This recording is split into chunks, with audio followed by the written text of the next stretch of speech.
Dalam filosofi perang, ada gagasan atau pikiran yang mengatakan kita diburu atau kita yang memburu. Kita dihabisi atau kita yang menghabisi. Kita menang atau kita kalah. Setidaknya saat ini, ya, Profesor Amin Rais mengeluarkan satu konten yang judulnya adalah It's Now or Never, ya, sekarang atau tidak sama sekali. Judul ini memberikan sebuah, ya, makna pemaknaan bahwa kita ada pada satu titik yang tidak bisa mundur, maju atau mundur, ya, menang atau kalah, memburu atau diburu, ya, membangun atau dihancurkan, dan seterusnya.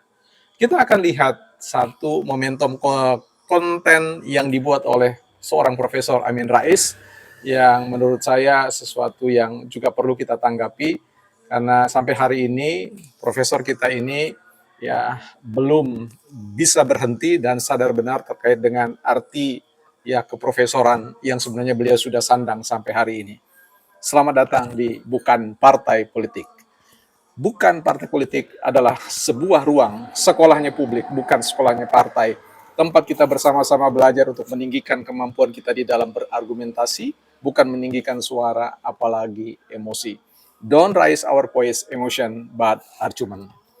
Ya, teman-teman, saya ada di sekitar Bamba Puang, ya, Sulawesi Selatan di Kabupaten Endrekang. Sekarang lagi rehat untuk menuju ke Tanah Toraja dan juga nanti akan pergi ke sekitar wilayah Maluku dan yang lain-lain. Kita akan lihat, saksikan satu konten yang dibuat oleh Profesor Amin Rais yang menurut saya punya makna yang perlu kita waspadai. Kita saksikan. Pribadi dan keluarganya. Nah, saudaraku, Pancasila dan Undang-Undang Dasar RI 1945 itu memustahilkan munculnya orang gila yang ingin membangun dinasti dan nepotisme. Siapapun yang punya ambisi kampungan ingin menghadirkan dinasti dan nepotisme otomatis menjadi musuh nomor satu di hadapan bangsa Indonesia. Nah, kalau ada manusia Indonesia punya keinginan busuk seperti itu, harus ditenggelamkan di Laut Jawa atau Samudra Hindia. Manusia bernama Kecil Mulyono dan berubah menjadi Joko Widodo sampai sekarang masih mencoba dan belum putus asa untuk meraih impian Sontolonya. Nah, program pembangunan Presiden Prabowo cukup banyak, yaitu ada 11 antara lain makan bergizi gratis untuk siswa SD, SMP, SMA, dan pesantren, pemeriksaan kesehatan gratis, menaikkan gaji ASN, TNI, dan Polri, dan pejabat negara, kemudian melanjutkan program dana desa, BLT, dan rumah murah. Juga meningkatkan produktivitas lahan pertanian, menjanjikan pertumbuhan ekonomi tembus 8%. Tapi ini sangat berat, tapi tidak mustahil. Kemudian mengembangkan hilirisasi sumber daya alam dan sebagainya. Untuk tugas seberat ini, insya Allah Prabowo Subianto itu jauh daripada memadai, insya Allah. Karena tugas yang dipikul Prabowo yang berupa kerusakan total yang diwariskan Jokowi itu sangat berat. Utang negara yang jatuh tempo di tahun ini sebesar 1.350 triliun. Sementara prestasi gemilang Jokowi, tanda petik gemilang, telah meninggalkan utang sebesar 8.502 triliun. Jokowi juga meninggalkan IKN Nusantara yang sudah jadi ghost city atau kota hantu. Prabowo tidak perlu berjanji akan membangun gedung-gedung legislatif seperti DPR, MPR, DPD. Mengapa? Saya pernah melihat dengan mata kepala keadaan IKN. Sebagai orang awam, saya berani menyimpulkan tidak mungkin IKN jadi ibu kota negara. Di sana tidak ada kecukupan air bersih.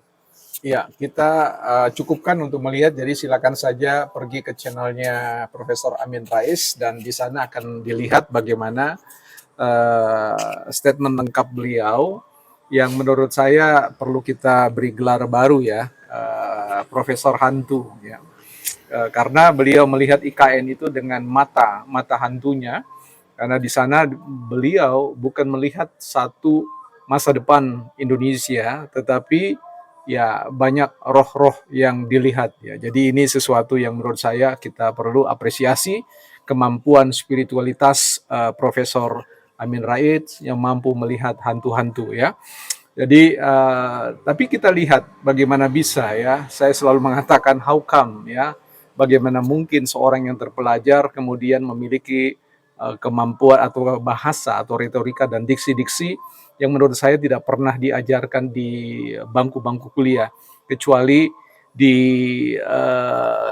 diajarkan di lembah-lembah kekecewaan, lembah-lembah kehampaan, lembah-lembah keputusasaan dan lembah-lembah ya prasangka-prasangka buruk dan negatif. Ya, ini yang kita sangat sayangkan bagi seorang guru besar yang sebenarnya perlu kita teladani dan sebagainya. Tapi saat ini kita perlu pelajari saja, tidak perlu harus memberikan aksentuasi positif yang lebih daripada apa yang sebenarnya kita bisa lihat. Karena bagaimanapun juga sulit membayangkan ketika beliau memberikan aksentuasi atau underline terkait dengan prestasi Pak Jokowi yang hanya sebatas yang disebut sebagai prestasi hutang piutang ya, yang dianggap beliau sebagai prestasi gemilang ya. Nanti kita akan bahas satu edisi tertentu terkait dengan tahapan-tahapan atau proses-proses hutang negara sehingga kita bisa mengerti bahwa ada kalau bicara tentang perspektif Robert Kiyosaki itu kan ada yang disebut dengan hutang baik dan ada yang disebut dengan hutang buruk. Nah, kalau Indonesia atau bangsa dan negara ini berhutang itu secara konstruktif merupakan hutang baik ya, hutang di mana membiayai berbagai macam pembangunan dalam rangka untuk kapitalisasi profit ya di masa yang akan datang untuk support sistem negara yang jauh lebih kuat. Kita akan bahas analisis dengan basis-basis data yang real pada nantinya. Kita akan lihat bagaimana beliau mencoba untuk mengatakan kepada kita bahwa Jokowi ya sedang membangun dinasti ya, dinasti atau terah keluarga Pak Jokowi. Nah, yang kita sulit bisa bayangkan bahwa sampai hari ini ya bukan partai politik pernah memberikan dikotomi atau pembedaan antara yang disebut dengan dinasti ya, dinasti kesejahteraan dengan dinasti yang ada dalam politik ya, dinasti politik yang ada di dalam benak ya, kebanyakan orang-orang yang antitesis terhadap Pak Jokowi ya. Bagi kita siapapun regenerasi dari seorang pemimpin ya dalam satu jalur terah ya, Jokowi misalkan itu undang-undang memberikan jaminan terhadap itu bahwa ada ruang untuk bisa dimanfaatkan sebagai penerus dari kebijakan-kebijakan pendahulunya yang adalah orang tua sejauh kebijakan-kebijakan yang dilakukan itu mengadvokasi kesejahteraan masyarakat. Nah, kalau kita bicara tentang adanya niatan untuk menenggelamkan Pak Jokowi, disinilah sebenarnya titik poin itu untuk melihat bahwa saat ini kita perlu mewaspadai bahwa peluang kalkulasi politik yang dicoba dihitung oleh Profesor Amin Rais itu adalah ketika beliau menganggap bahwa ini momentum terbaik sekarang atau tidak pernah sama sekali. Artinya sudah segala upaya dilakukan dan mereka ada pada titik ini, titik di mana sebenarnya menurut beliau titik di mana goyang gitu ya. Jadi bisa dirobohkan ya atau tidak sama sekali. Karena itu tidak heran Rismond dan yang lain-lain serta Mayor Jenderal Purnawirawan Sunarko ya berusaha untuk mengamplify, membesarkan atau memberikan support atau dorongan-dorongan agar supaya ini diselesaikan, dituntaskan untuk menumbangkan Pak Jokowi yang sebenarnya adalah menumbangkan sasaran targetnya adalah menumbangkan rezim Pak Prabowo dan juga Gibran Rakabumi.